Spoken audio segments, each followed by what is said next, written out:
akan dicapai. Oh, cita-cita luhur di kemudian hari. Betul nggih? Ngaos kali Gus Suda aja njaluk dipangan saiki. Besok jenenge wong akil iku mayari pulawakit sing ngerti akibat. Donya saiki sampean goleki apane? Di sawah akeh ora ana udan yo kopter ndase. Bengi-bengi ana banjir ya esuk-esuk mara sawah. Sing ora duwe sawah turu karo bojone. Enak di sawah apa enak ora? Enak duwe?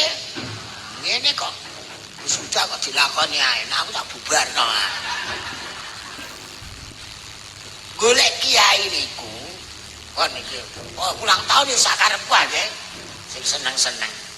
Sing ragu diarahno dijak pindah ning gone yakin. Semakin akhir Indonesia iku wong tambah yakin secara umum. Orang ngerasani, orang ngandani takon jenengan. Rawon kok, nggih. Melok roti penggone al-Haddad kok. Ragu yo. Secara umum nak golek guru sing minggah sangka ragu marang yakin. Kuwi cara umum di maksudnya gini ya kan. Gojat ki ora kepane klambi putih. Aja kok kaos. Tinggi ngene kok ora apa-apa jare. Regane kiai ini ya. Ini kita blotur ora ana sabuke. Ini ki ana PK ra genah iki. Kenceng apane kenceng ya jerone iku. Oke. Ngajak dari yakin. Wong tenggene wingi nek dalu nek ngenane kula tenggene. Uti niku Purwodadi. Dengan ana sawah di tangan mereng. Ana sawah di tangan tikus. Jane ra nak yakin nek ora susah nek. Gremeng kok. Bayayi mboten enten panen. Kula mboten takok, Mbah. Kula ajeng ngaos. Kok malah dipameri ora panen. Sing ora duwe sawah ora tau grembug panen. Kenging napa dipangan tikus ana sing wereng. Wonten ning Burdan wonten suwuke. Mulji Bali tanpa tak. Sudah iku tukang suwuk ya Mbah Sulaiman malah keramate luar biasa. Oh, cuma mantuk-mantuk ketek kaya grup aku saja. Ana sing ngene-ngene nyek ya ana. Aku seneng iki. Garwane ora teko. Lah, teman. Matanya cantik budaya. Aku ora takok. Alah. Sampeyan umur piro? 50. Nang nganten yo jangan nganten. Selalu. Bojone.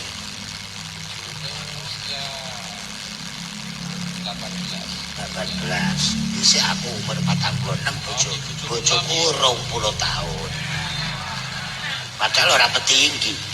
Petinggi kan urip be aku ukut sampe. Mobilnya apa mau? Ras dolanane anakku. Dia kan lu takoki. Munculku. Delok apa iki? Prate apa delok? Ora sampean kukut ta. Sing mobilku apa? Apa ya? Alphard. Plate K54 ROF Kang Sarop. Ah ya. Tanda ini sampean bengkok idol kabeh. Insyaallah ya ketugane. Insyaallah sampean sing mandi aku lek.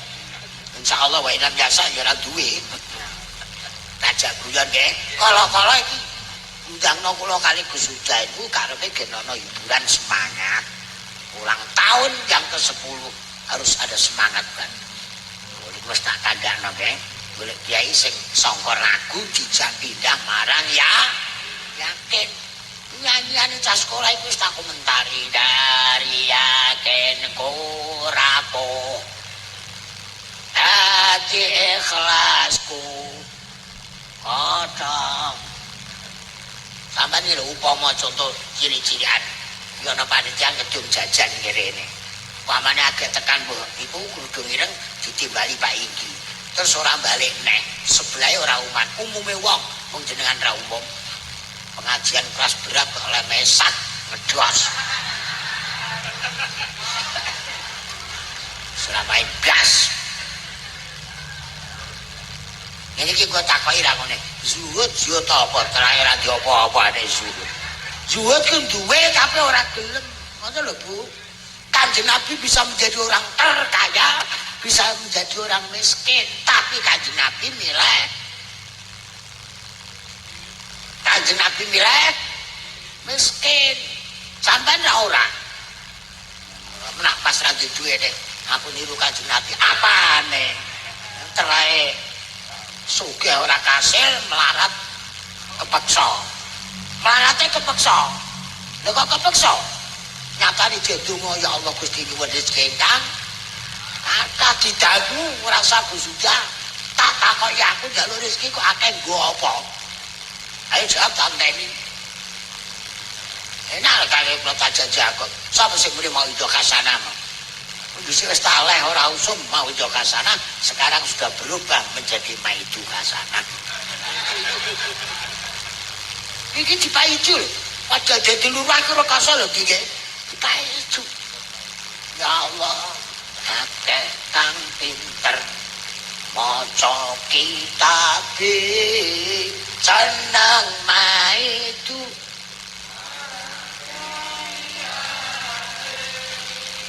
Cacate dhewe yen isih kotor. Oh, semono jojo ora tak terusno enak. Nggih, maidu. Kula iku kayak kursi dipaidu kok. Kesudah ora nggo kursi kok. Bocah iku teko-teko nggo kursi. Lho kok ora mikir Gus Sudah semene aku ndek. Nah kira-kira ngimami traweh seneng dimami Gus Sudah apa sarap? Ora percaya. Gus Sudah lemune ngono dhuwur agek mentelung aku wis bar traweh. Lha cocok ta ora iki? Nana langit cuwil. Kenging Gus Sudah apa kenging sarap? Gus Sudah. Ulung tekan nggonku wis kena Gus Sudah. Aku ndelok saronge. Aman wong jero sarung ana penangkal petir. Ulang tahun selamat ulang tahun. Macane ana kula didulang bojoku bu ulang tahun. Kemesraan ini. Tak tokono mobil sing dhisik saurunge iki CRV 650 tak plat laire bojoku 861 K1986 CM. Lahirnya bojoku 86. Lah CM apa cantik menawan. Kedune kaya tentara. Iku ana lorek-lorek. Iku ana ngene-ngene kok. Iya. Joko Mandori. KDMP. Sarunge ireng kaya wong takziah. Merah aduh oke. Iya. Iki sugih asale. Tapi sumare, napa sumare? Sugih macak kere. Ken ora ditaki wong. Ya Allah nggih. Iku wae dieling-eling nomor setunggal golek wong sing asale mamang dijak jagung, dijak omong-omong supaya pindah ke yakin. Iku contone kathah. Wis ah, kek nandur kali garing ana mendung ora udan. Terus udane mok kritik-kritik umume wong jenengan. Gremeng ta mboten. Lah iku jenenge mamang. Udan keng pundi? Gusti Allah, tiko sing gawe sapa? Nak mangan pari sing ngutus sapa? Nang gremengi tikus gremengi sapa? Ayo muni tak tutno. Kok malaikat iso dibel dikai nepsu ngono? Tak tukon Android. Terus ngaji tapi lu tikus ra gadeg lho. Tikus kok gaweane Gusti Allah kok ora gadeg. Lho ngerti lek tenang ae sampean nek dipaitus meneng ae. Iya, iku grembeng ya ngono ora grem alwong meneng. Meneng ae. Aku dhisik dilokno wong ora payu rabi meneng ae. Sabar iku di Bekasane. Coba Jakarta ora tau njaluk dhuwit. Ora tau takok dhuwit, takoke uang.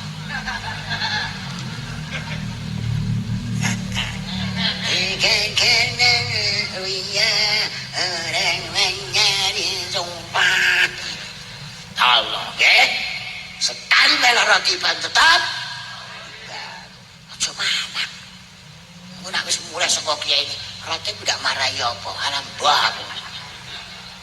Ana tikus, alhamdulillah sawahku wis diundhohno ti ora nyewa kombi. Rembang wingi ana kombi malah didenda. Lurahe cerita, lho kombi kok didenda? Kombine bocor.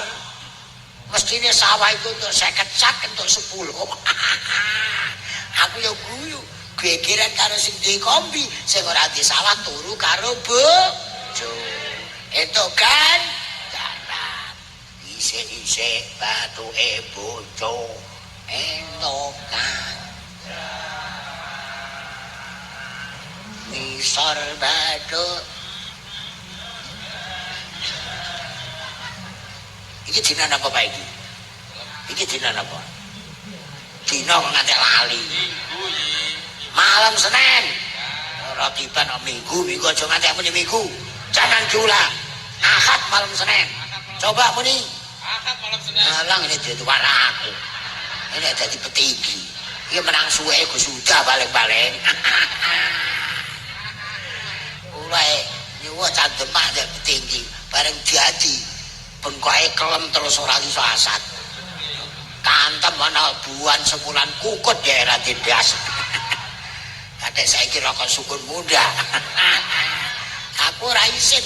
Rokok ke dhisik ya Samsu saiki ya Samsu jiwaku sampai surga. Nah 2 3 4 majna sudah jaman Mbak.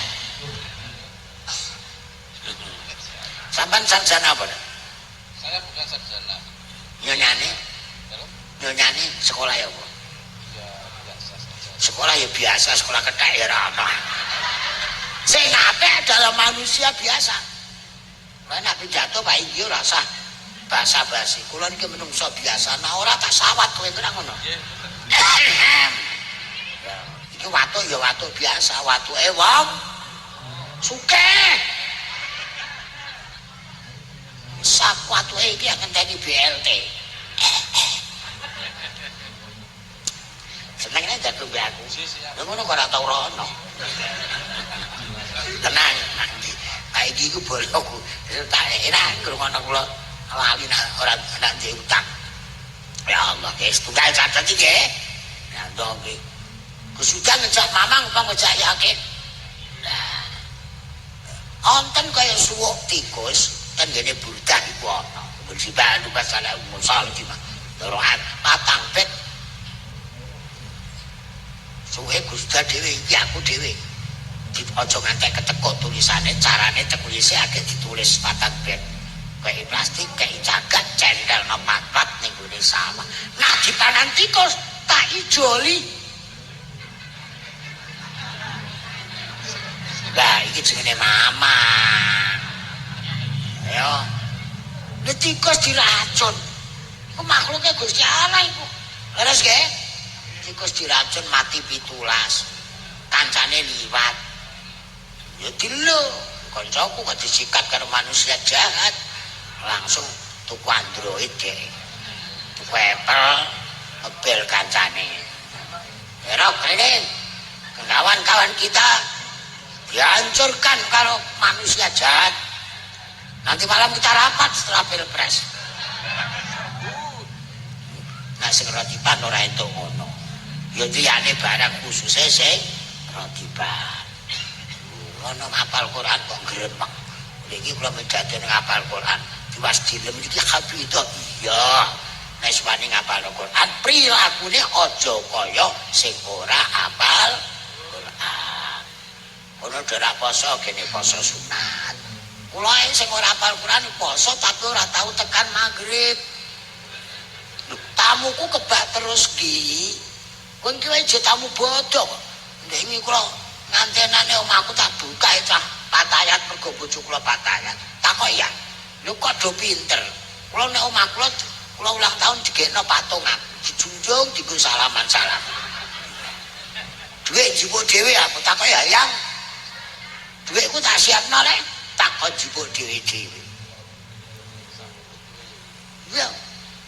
Mane kula poso Senin Kemis, sawar. Mboten ate tekan magrib. Kula aturno bolo kula rotiban, gen kowe iso istiqomah. Ora didhawuhi lek istiqomah bisa terjadi nak ikhlas. Siji, ikhlas bisa terlaksana nak mampu ngukur kemampuan awake dhewe. Wong kula kok dadakno jas kok jase tak petinggi, iso pun dienggo jaga sawah. Mergo dawa tanane. Leres. Kula golek bojo kok dhuwur ame 2 meter, aku munggah medun tok. Cocok ta ora kok. Bebas kali kula ngomong jagong. Wis dipesen kali Gus Huda aja ngangek, aja dhuwur-dhuwur. Kula ngimami Gus Huda ngimami magrib kok ngantek krungu adzan isya, berarti Gus Huda aja kon ngimami neh. Khotbah Jumat jam 12 kok ngantek 1:30, sesuk aja dibaleni. Lah senale. Kula niki mangke kok sak jam kok luwes, sesuk aja diundang neh. Apa neh iki malam Senin malam hari raya. Tumrap sing duwe bojo, sing ora duwe aja metu. Ning iki kan golek hari raya. Golek hari raya bayar, Bu. Bu. Nining bojo ngrontokno dosa, nining begengek ngrontokno bondo.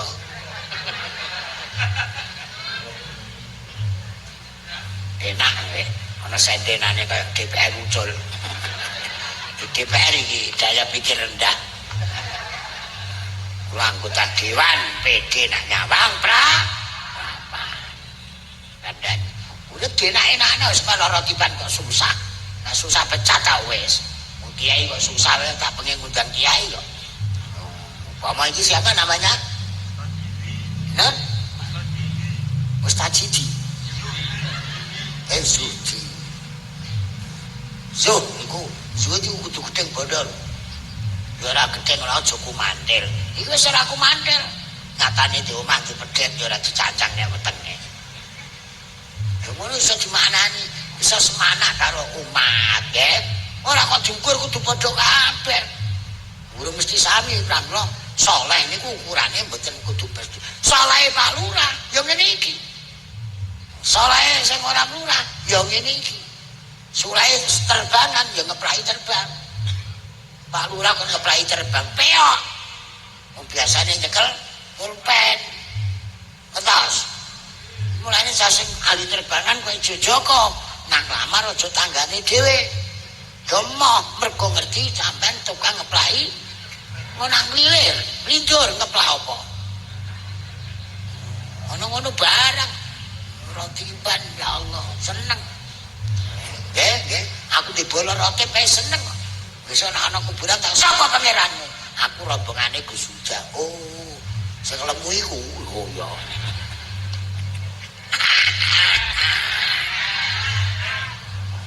Masya Allah Indonesia